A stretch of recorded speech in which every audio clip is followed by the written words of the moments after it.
About 2 hours before Jay's body was discovered, an officer patrolling a neighborhood about 45 minutes away in a city called Hayward noticed a blue Toyota acting kind of sus.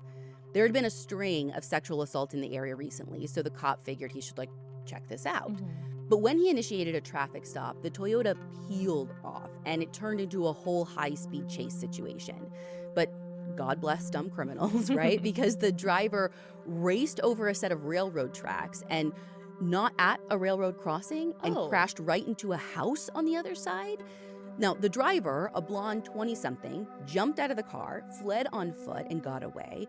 But when police ran the car's plates and found that it was registered to Jay, they eventually touched base with SFPD, who immediately think that they've got their killer, or at least a description of their killer.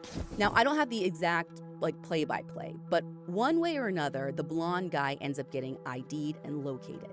And dude is shocked to learn that the car he'd crashed belonged to a homicide victim. He denies any involvement in Jay's death, swearing up and down that he just lifted the car from where it was parked at Golden Gate Park.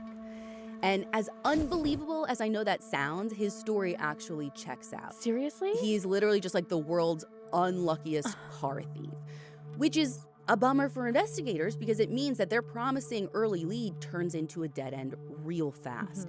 And with nothing else to go on, and knowing they weren't making any connections to a larger pattern of crimes yet, it kind of feels like everyone just shrugged their shoulders and said oh well, we tried.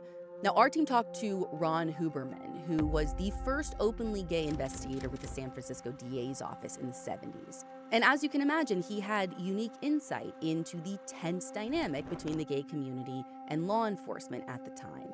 And he said the simplest way to put it was that there was a ton of hate crimes happening at the time. The murders, he said, were next level. But what he saw from the inside is that police just did not care.